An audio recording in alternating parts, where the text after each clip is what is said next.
할렐루야, 성경 통독 제62일째입니다. 오늘은 시편 71편에서 75편까지 살펴보도록 하겠습니다. 시편 71편은 작자 미상이고요. 72편은 솔로몬이 지은 시입니다. 72편까지 시편 제2권에 속하고요. 히스기야 왕 때 편집된 그런 시들입니다. 시편 73편부터 제3권이 되는데요. 이건 요시야 왕 때 편집이 된 시들입니다. 시편 73편에서 75편까지는 아삽이 지은 그런 시가 기록되어져 있습니다. 이제 71편 살펴볼까요? 71편은 작자 미상이라고 그랬습니다. 저자를 알 수 없으니 우리는 더 내용에 집중하는 것입니다. 72편의 내용은 하나님께 보호를 구하는 그런 기도입니다. 1절, 주님, 내가 주님께로 피합니다. 보호하여 주시고 수치는 당한 일이 없게 하여 주십시오. 보편적인 그런 사람들의 기도와 소원이라고 할 수 있겠습니다. 9절의 내용에 보면 내가 늙더라도 나를 내치지 마시고 내가 쇠약하더라도 나를 버리지 마십시오. 정말 사람의 보편적인 그런 소원이죠. 우리가 젊었을 때는 괜찮은데 늙었을 때 내 인생이 어떻게 되려나 이런 걱정이 있지 않습니까? 이런 걱정을 찬양을 부르면서 하나님을 붙잡는 그런 신앙으로 승화시킨 그런 시라고 하겠습니다. 72편은 솔로몬이 지은 그런 시입니다. 솔로몬이 지은 그런 시는 150편 중에 2편이 기록되어져 있습니다. 솔로몬이 지은 그런 시가 참으로 많았는데 2편만 수록된 것은 그 숫자가 굉장히 적은 것이지요. 솔로몬의 말년이 신앙으로 서지 못했기 때문에 후세의 그런 사람들은 솔로몬의 그런 시를 시편에 많이 포함시키지 않은 것입니다. 1절 볼까요?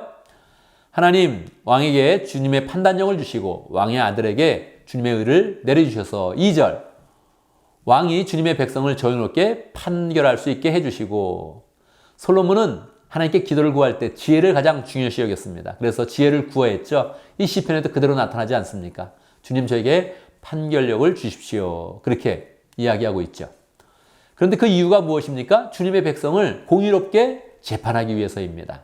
그러니까 하나님이 기뻐하시면서 솔로몬의 기도에 응답을 해주신 것이죠. 우리도 하나님의 앞에 맞는 그런 기도를 해야겠다. 하나님의 소원에 맞는 그런 기도를 해서 하나님의 축복을 받아야겠다. 이런 마음을 가지면 좋겠습니다. 19절의 내용에 보면 하나님의 영광을 온 땅에 가득 채워주십시오. 이런 소원을 담고 있습니다. 이것은 자기만 잘 되는 것이 아니라 솔로몬은 메시아를 상징하고 있습니다. 그러니까 자기의 그런 시대, 자기의 그런 아들의 시대, 특별히 메시아의 그런 시대에 하나님의 영광이 온 땅에 가득하기를 바라는 그런 소원을 둔 것입니다. 73편부터는 아삽의 그런 시라고 했습니다. 아삽은 다윗 시대의 찬양대장입니다.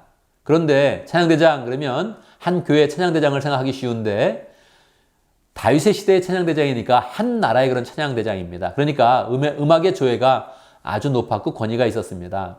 또 역대하에 보면 아삽이 선견자다 이렇게 표현이 되어 있기 때문에 그가 영성도 풍성하고 하나님 말씀을 대언할 수 있는 그런 사람이었다 이렇게 생각하면 좋겠습니다.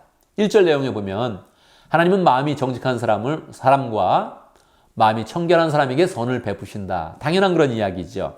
그런데 2절에 보면 나는 그 확신을 잃고 넘어질 뻔했구나. 그렇게 자기의 그런 그 마음을 표현하고 있습니다. 다 우리가 하나님을 믿고 있는데 세상을 바라보고 있고 세상을 바라보고 있으면 악인이 잘 되고 있네. 악인이 잘 되는 거에 비해서 나는 안 되고 있네. 이런 그 마음 때문에 신앙이 약해질 때가 있다는 것입니다. 그것을 다시 28절에서 하나님이 가까이 있는 것이 우리에게 복입니다. 그것을 깨닫고 주님께서 하신 일을 내가 전파하겠습니다. 이렇게 결단하면서 시를 마치고 있습니다.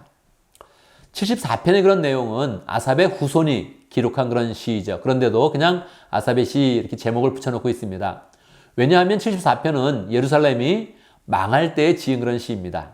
한 나라가 망하니 얼마나 그 마음이 황망한 그런 그 마음이 들었겠습니까? 1절, 하나님 어찌하여 우리를 이렇게 오랫동안 버리십니까? 사실은 본인들의 신앙이 나빠서 이렇게 멸망하게 된 것인데 하나님 앞에서 멸망을 당하니까 하여튼 하나님께 간절히 기도하는 것입니다.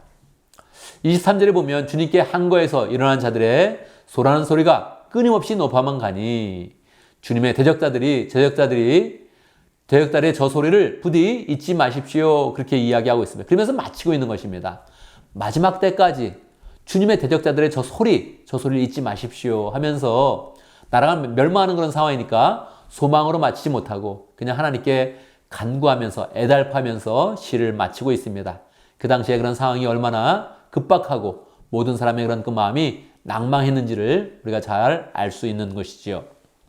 75편의 그런 시편에 보면 하나님이 하신 일들을 찬양하는 노래를 담고 있습니다. 하나님, 우리가 주님께 감사하고 또 감사합니다.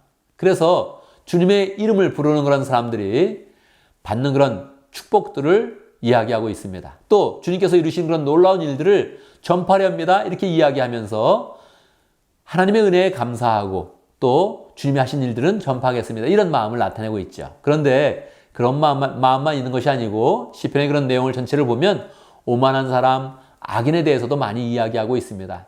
우리가 하나님을 찬양하는 그런 사람, 주님을 전파하는 그런 사람이 되어서 열정으로 살고 싶지만 실제로 보면 오만한 사람도 많고 악인과 부딪히는 그런 경우가 많이 있다는 것이죠. 그 가운데 하나님을 붙잡아서 맨 마지막 결론에 보면 주님은 의인의 뿔을 높이 드십니다. 그것을 찬양하면서 결국 하나님께서 의인을 높여주신다. 그래서 악인 때문에 마음에 부대끼지 아니하고 결국은 하나님을 굳게 붙잡아서 의인의 그런 삶을 살겠다 하는 그런 결단을 나타내고 있는 것입니다.